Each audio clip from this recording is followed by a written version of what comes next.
అభిషేకం యొక్క ప్రసాదం ఇది. ఆ పూజ చేసింది ఎవరో తెలుసా? సాక్షాత్తు పసుపులేటి మాధవ శాస్త్రి గారు. వాడి తమ్ముడి చావు కోసం నేను పూజ చేయించానని పాపం ఆ పిచ్చి బ్రాహ్మడికి ఇంతవరకు తెలీదు. ప్రసాదం ఇస్తున్నప్పుడు 2 చేతులతోనూ దీవించాడు, కోరుకున్నట్టు అంతా జరగాలని. మాధవ శాస్త్రి వాకు ఫలించి తీరుతుంది. అన్న ఆస్తికుడైతే తమ్ముడు నాస్తికుడు. గిరి, ఇంకోసారి ఆ సురేందర్ని ఇక్కడికి తీసుకురావాలి. తీసుకురాగలవా? అలాంటి అనుమానమే నీకు అవసరం లేదు. భూములు ఇల్లు కొండమంటే వాడికి చాలా ఇంట్రెస్ట్. ఆ కోరిక వాడికి ఉన్నంత వరకు గద్వాల్ ఇల్లుందని చెబితే ఒక ఆడించుకుంటూ వస్తా. నిన్ను అతను అనుమానించకుండా ఉంటాడా? నన్నా? బెస్ట్ యాక్టర్ని కదా. ఒక్కసారి కాదు 3 సార్లు యూత్ ఫెస్టివల్లో ప్రైజ్ కొట్టాను కదా, మర్చిపోయావా? ఈ నిడమర్తి గిరీశం కాదు, ఆ మల్లంపాటి గిరీశం. ఇద్దరు వేరు వేరు. మరి గొడవలు జరిగినప్పుడు గిరీశం బెంగళూరులో ఉన్నాడు కదా. అందుకే పాప వాడికి నా మొహమే తెలియదు. మీరు సిద్ధంగా ఉండండి. ఒక వేట కుక్కలాగా నేను వాడిని తరుముకుంటూ తీసుకొస్తాను.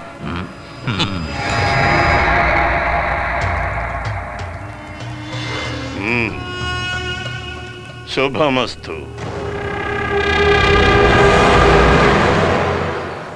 చూడండి, కూర్చుని సత్యాగ్రహం చేయడానికి కదా నేను ఇక్కడికి వచ్చింది. నా టైం చాలా విలువైంది. ఎందుకు నన్ను ఇక్కడికి రమ్మన్నారు? ఇంత దూరం వచ్చి మీ అన్నయ్యని కలవనే లేదో, వచ్చి అమ్మవారినైనా దర్శనం చేసుకో. లంచం ఇచ్చి పుణ్యం సంపాదించుకునే పద్ధతి నాకు నచ్చదు. అన్నయ్య ఏమైనా చెప్పి పంపిస్తే ముందు అది చెప్పు, నేను వెళ్ళాలి. పూర్తిగా శిథిలమైన ఇళ్లను కొని అమ్మే ప్రయత్నం ఇక చెయ్యొద్దని చెప్పారు.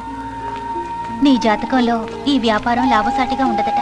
నేను అటు ఇటు తిరిగి ఇల్లు పొలాలు అమ్మి సంపాదించిన డబ్బుతోనే పసుపులేటి వారి ఇల్లు గడుస్తోంది. అంతేకాదు, ఆ ఇంటిని నమ్ముకున్న వాళ్ళని కూడా పోషించగలుగుతున్నాను. అదెవరూ పట్టించుకోరు.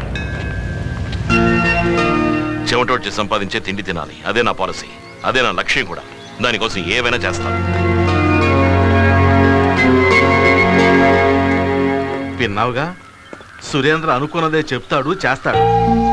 లోపలికెళ్ళి మాధవ శాస్త్రితో తమ్ముడు గురించి ప్రార్థించమని చెప్పు. అమ్మా పరాశక్తి.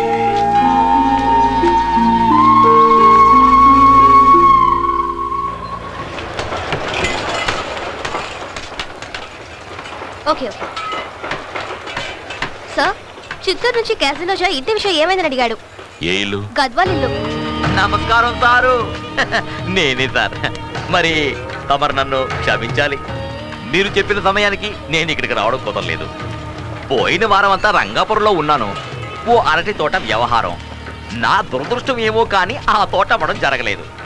ఆ 7 కొండల వెంకటేశ్వరుడు సాక్షిగా చెప్తున్నాను, ఆ ఇల్లు మీరు కొనలేదంటే నా కుటుంబం రోడ్డున పడుతుంది. ఎవరు నువ్వు?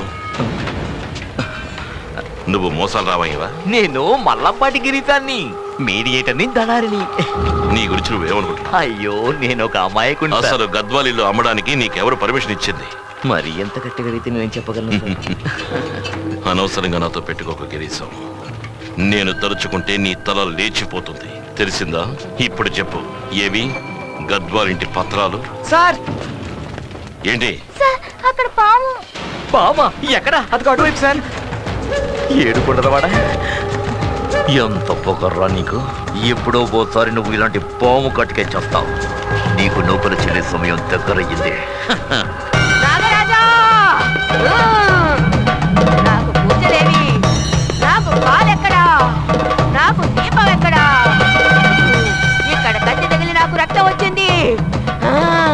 వెంటనే ఈ కట్టడం పని మార్పించి గుడి కట్టించలేదంటే ఇక్కడ వాళ్ళందరినీ నేను చెప్పించేస్తాను. నాగరాజా, తప్పకోండి. నాగరాజా, రక్తం వచ్చిందా? నాతో ఆటలాడావంటే అనుభవిస్తావురా. ఎప్పటి నుంచో మీకు ఇది అలవాటైపోయింది. కట్టెలు కొట్టుకోవడం కోసం అడవికి వెళతారు, అక్కడ కత్తితో రాతి మీద కొడతారు, అందులోంచి రక్తం వస్తుంది, వెంటనే అక్కడ గుడి కడతారు. జమిలా, ఇంకా చాలా ఆపు నీ నాటకం. ఆపవే నీ అబ్బా. సార్, జమిలానా? మరి ఇంకెవరు? పోయిన వారం వరకు జమిలాగానే ఉండేది. తర్వాత మారమ్మ పునిందని చెప్పింది. వచ్చే వారం ఆంజనేయుడు పూంతాడని చెప్తుంది. అయ్య బాబోయ్, నాటకం. వెళ్ళందరూ పని చూసుకోండి.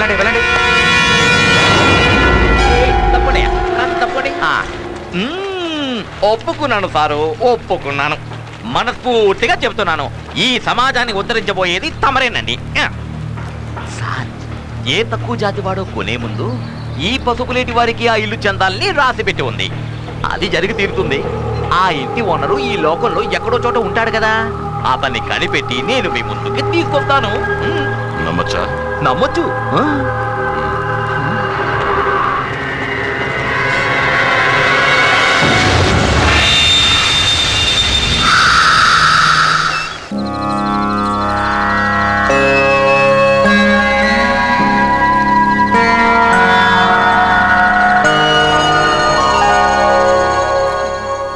అమ్మా, కథ చెప్తావా లేదా?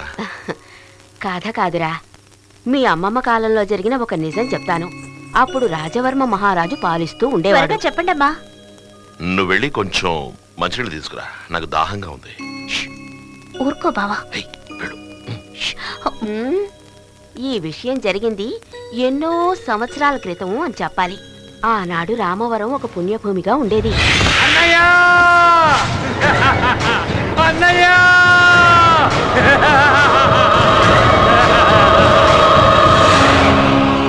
వేద మంత్రాలు ప్రతిధ్వనిస్తూ ఉండే ఈ పవిత్ర భూమిని రెండుగా విడదీస్తుంది ఈ ఏరు. ఏటికి ఆ ఒడ్డున ఈ ఒడ్డున రెండు గొప్ప కుటుంబాలు. ఒకటి నిడమర్తి వారి కుటుంబం, రెండవది గద్వాల్ కుటుంబం. ఇంకా చెప్పాలంటే ఎందరో శిష్యులు ఉన్నటువంటి రెండు గురుకులాలు. నిడమర్తి వారి కుటుంబ పెద్దకు పిల్లలు 6, 5 కొడుకులు, 1 కూతురు. ఆ పిల్ల పేరు సావిత్రి. ఆమె అందంలో అప్సరసలా ఉండేది. వాళ్ళ నాన్నలాగే ఎంతో తెలివైన పిల్ల. కళ్లకు కాటుకు పెట్టుకుని నుదుట కుంకుమ దిద్దుకొని కస్తూరి సుగంధం ఘుమఘుమలతో పల్లకీలో వెళ్లే నిడమర్తి వారి సావిత్రి ఆ సరస్వతీదేవి ప్రతిరూపం అని ఆ ఊరి వాళ్ళందరూ ఎంతగానో నమ్మేవారు. దేవీ నవరాత్రులు జరిగే రోజుల్లో మహారాజు రామవరం వచ్చారు. గురుకులంలోని విద్యార్థులకు పరీక్షలు జరుగుతున్న సమయం అది. తర్వాత ఏం లేదే, నువ్వు లేచి వెళ్ళు ముందు. చెప్పండమ్మా, నేను వింటాను. 2 గురువులు అటూ ఇటూ నిలబడి ప్రశ్నలు, పరీక్షలు, తెలివితేటల్లో శోధనలు. నిడమర్తి వారి గురువుగారు కాస్త ముందున్నారు. ఆయనకి పేరు తెచ్చిందెవరు? సావిత్రి. తవ మాత పతివ్రత. మీ అమ్మ పతివ్రతేనా? కాదు. సావిత్రి, మీ అమ్మని నువ్వు అవమానిస్తున్నావు. నేను చెప్పింది నిజం. ఏ బ్రాహ్మణ స్త్రీ అయినా పెళ్ళయ్యాక 4వ రోజు భర్తని కలవడం మనూరి ఆచారం కదా? అవును. అయితే ఏంటి? తొలి రోజు తనని చంద్రునికి సమర్పించుకున్నట్టు ఊహించుకుంటుంది. 2వ రోజు గంధర్వుడికి, 3వ రోజు ప్రజాపతి అయిన అగ్నికి, ఆ తర్వాత 4వ రోజు మాత్రమే తాళి కట్టిన భర్త ఆమెని స్పర్శించడానికి మీరు అనుమతిస్తున్నారు. ఆ రోజే శోభన ముహూర్తం. మనూరి ఆచార ప్రకారం ఏ బ్రాహ్మణ భార్య పతివ్రత కాదు. చక్కని జ్ఞానం మన గురుకులం పరువు కాపాడదు. ఈ పరీక్ష ఇంతటితో ముగి. ఆగండి, మరో ప్రశ్న మిగిలింది. సావిత్రిని ఓడించగలిగితే నిడమర్తి గురువులు ఓడిపోతారని గద్వాల గురువులు అనుకున్నారు. మనవరాలి వయసున్న ఆ సరస్వతి ప్రతిరూపాన్ని ఆ గురువులు అప్పుడు అడగరాని ప్రశ్న అడిగారు. పంచేంద్రియాలను మైమరిపించే రసాలలో ఎంతో గొప్ప రసం ఏది? ఆ ప్రశ్నకి సావిత్రి ఏం చెప్పింది? చెప్పలేదు. జవాబు గురువుగారి ముందు తాళపత్రం మీద రాసి చూపించింది. ఏమ్మా, సావిత్రి ఏమని రాసింది?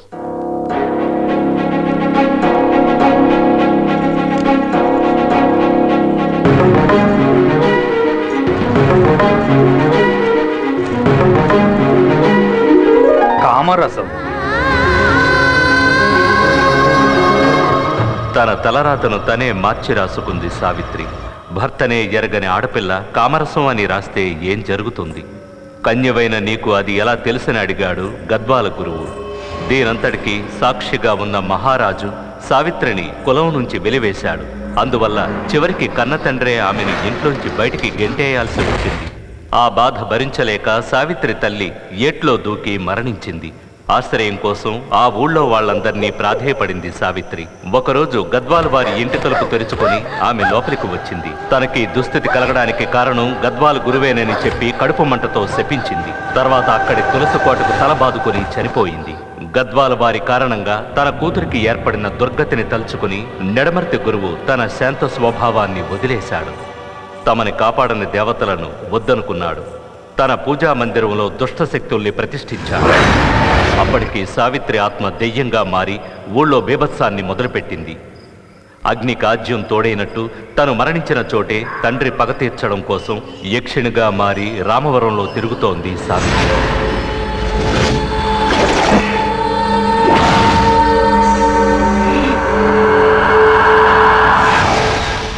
సావిత్రి రక్తం చెందిన తన ఇంట్లో అనర్థాలు జరగవచ్చని భావించిన గద్వాల్ గురువు వెంటనే ఒక బంగళా నిర్మించుకోవడానికి ఏర్పాటు చేశాడు. ఆ ఇంటి గృహప్రవేశం రామవరంలో ఒక ఉత్సవంలాగా జరిగింది. కానీ ఆ రాత్రి పగ తీర్చుకున్న రాత్రి కూడా అయింది. సంధ్యవేళ స్నానానికి వెళ్లిన గద్వాల్ గురువుని జలయక్షిణిగా వచ్చిన సావిత్రి రగిలే పగతో మెడను తన పెద్ద కోరలతో కొరికి చంపేసింది. మరుసటి రోజు ఏట్లో గురువు శవం తేలింది. గద్వాల్ వారింట్లో మిగిలిన వాళ్లంతా ప్రాణభయంతో ఊరొదిలి పారిపోయారు.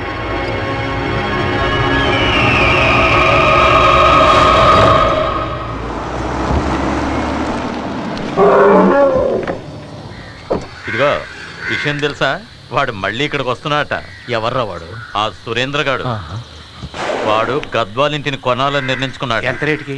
తక్కువకెలే. నీకు కావాలా? వాడి నీకు మీదట సావిత్రి చంపేస్తుంది.